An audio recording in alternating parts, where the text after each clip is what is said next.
দাবি না মেনে হয়। তারা বলছে তাদের যারা শহীদ পুলিশের মধ্যে যারা শহীদ হয়েছে, আরে ভাই শহীদ তো তারা হয় যারা জালেমের বিরুদ্ধে লড়াই করে মারা যায়, অস্ত্রের মুখে পড়ে মারা যায়, তারা হয় শহীদ। তোরা কিসের শহীদ?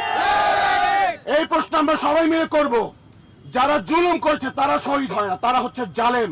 এবং যে পুলিশ সদস্যরা নির্বিচারে ছাত্রদেরকে খুন করেছে, এখন তারা ষড়যন্ত্রের ফাঁদ পেতে তারা বুঝে গেছে যে বাংলাদেশের জনগণ সেই সকল স্বৈরাচারের দোষরদেরকে কোনোভাবে ছাড় দেবে না। তখন তারা এখন আপনারা দেখেছেন সকল থানা থেকে পুলিশ চলে গেছে, পুলিশ লাইন থেকে পুলিশ চলে গেছে। তার একটা ব্ল্যাকমেইল, যখন তাদের বিট্রেটা করা দরকার ছিল ফ্যাসিস্ট হাসিনার বিরুদ্ধে, তখন তারা সেটা না করে এখন বিট্রেটা করছে সাধারণ ছাত্র জনতার বিরুদ্ধে। এখন এটা বলতে পারি আমরা একটা ব্ল্যাকমেইল। সো এই ব্ল্যাকমেইল আপনাদেরকে মনে রাখতে হবে, এই ব্ল্যাকমেইলে বাংলাদেশের মানুষ কিন্তু ভয় পায় না, বাংলাদেশের ছাত্র জনতা এই ব্ল্যাকমেইল ভয় পায় না। সবাইকে মনে রাখতে হবে, আপনারা যদি এখন কর্মস্থলে না ফেরেন, যে 1.5 লক্ষ মানুষ এই যে হত্যাকাণ্ডের সঙ্গে যুক্ত ছিল, এই গণহত্যার সঙ্গে যুক্ত ছিল, যে 1.5 লক্ষ মানুষ এখন বিট্রে করছেন, মনে রাখবেন বাংলাদেশে এখন 26 লক্ষ বেকার রয়েছে। সবাইকে আমরা বলবো ওদের বাদ দিয়ে দিতে। আমাদের যারা ছাত্র জনতা আছে, মেধাবীরা আছে, তাদেরকে আমরা প্রস্তুত থাকতে বলবো আপনারা রেডি থাকেন, আমরা আমাদের দেশ আমাদের মতো করে সাজিয়ে নিব ইনশাআল্লাহ। আপনারা জানেন গত একটা সপ্তাহ আমরা প্রত্যেকে নির্ঘুম কাটিয়েছি, চোখের নিচে প্রত্যেকের কালো দাগ, মাথা সবার একদম স্থির হয়ে গেছে। এখন আমরা সুস্থ স্বাভাবিক চিন্তা করতেও এখন টেনশন হচ্ছে। আপনারা জানেন রাতের বেলা তারা ভয় দেখাচ্ছে, রাস্তায় নেমে গুলি করছে। এই কিসের কার এই তথ্য কিন্তু আমরা সব জানি আসলে কোন যদি আপনারা মনে করেন বাংলাদেশের মানুষ বোকা, জানি এই হত্যাকাণ্ড কারা করেছে এবং সাধারণ মানুষের উপর কারা নির্যাতন করেছে, কারা আর্মিদের উপর গুলি চালিয়েছে এবং কার ভয়ে পুলিশরা আজকে ব্যারাক থেকে পালিয়ে গেছে। মনে রাখবেন আমরা কিন্তু সব রকম তথ্য আমাদের কাছে সংগ্রহ করে রেখেছি। এর বিচার আপনারা যদি ঠিক মতো আমাদের কথা না শোনেন, আজ হোক কাল হোক 12 বছর পরে হোক, এর বিচার ছাত্র জনতা করেই ছাড়বে ইনশাআল্লাহ। আপনাদেরকে বারবার বলছি, আপনারা যারা ফ্যাসিস্ট হাসিনার তাবেদারি করেছেন, আপনারা অতি দ্রুত বাংলাদেশের মানুষের কাছে ক্ষমা চান।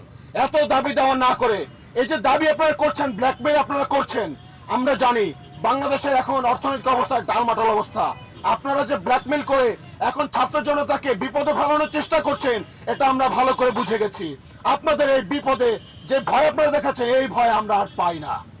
মনে রাখবেন আমরা আজকে বাংলাদেশের ছাত্র জনতা এক হয়েছি মানে বাংলাদেশের 18 কোটি মানুষ একসাথে দাঁড়িয়ে গেছে।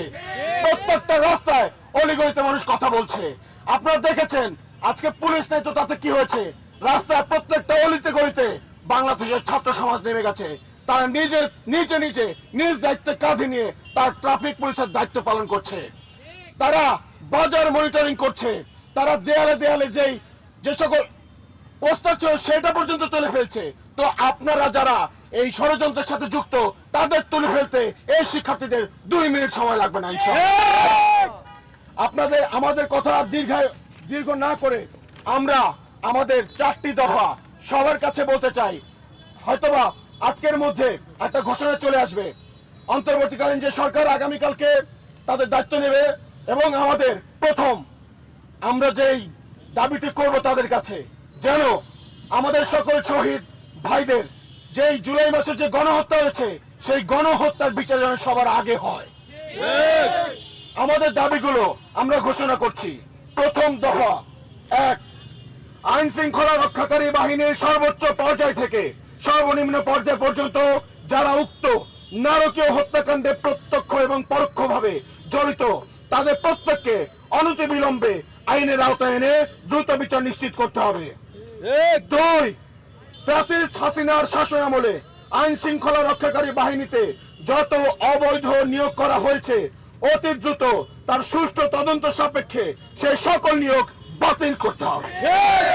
3, যে সকল দুর্নীতিবাজ আইন শৃঙ্খলা রক্ষাকারী বাহিনীর কর্মকর্তারা অনৈতিকভাবে পাহাড় সম সম্পদ গড়ে তুলেছে, তা বাজেয়াপ্ত এবং পাচারকৃত সম্পদ অনতিবিলম্বে দেশে ফিরিয়ে আনার ব্যবস্থা করতে হবে। 4, অনতিবিলম্বে আইন শৃঙ্খলা রক্ষাকারী বাহিনীর বিশেষ করে পুলিশ সদস্যদেরকে কর্মস্থলে ফিরে দেশের মানুষের জান ও মালের নিরাপত্তা প্রদানের জন্য আহ্বান জানাচ্ছি। বাংলাদেশের পুলিশ, আমরা বিশ্বাস করি যারা আপনারা কনস্টেবল পর্যায়ে ছিলেন, আমরা জানি যে আপনারা হুকুম পালন করেছেন শুধুমাত্র। তবে যে ছেলেটা রামপুরায় রেলিং এ ঝুলেছিল, প্রাণ বাঁচাতে ঝুলেছিল, তাকে যে আপনারা গুলি করলেন, আপনার মনে কি একটু মায়া জাগে নাই? তাকে কি আপনি বাঁচাইতে পারতেন না? আপনাকে কে নির্দেশ দিয়েছে তার উপরে নির্বিচারে গুলি চালাতে? এই সব রকম প্রশ্ন আমরা তুলব। এরপর আপনাদের প্রত্যেককে আমরা আইনের আওতায় নিয়ে আসবো। এছাড়াও বলতে চাই, যারা এখানে আছেন, আমরা সাধারণ জনতা, আমরা কেউ আইন ভঙ্গ করব না। এখন দেশটা আমাদের সবার, আমাদের সিদ্ধান্তই চূড়ান্ত সিদ্ধান্ত বলে গণ্য হবে ইনশাআল্লাহ।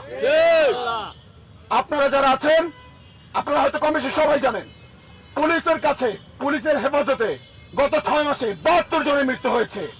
এরকম গত 13 বছর 2013 সালেও যদি পুলিশের হেফাজতে মৃত্যু হয়, পুলিশের হেফাজতে নির্যাতন আইন পাস করেছে, কিন্তু আমরা এতগুলো বছরে সে আইন কিন্তু কোনোভাবে বাস্তবায়ন হতে দেখি নাই।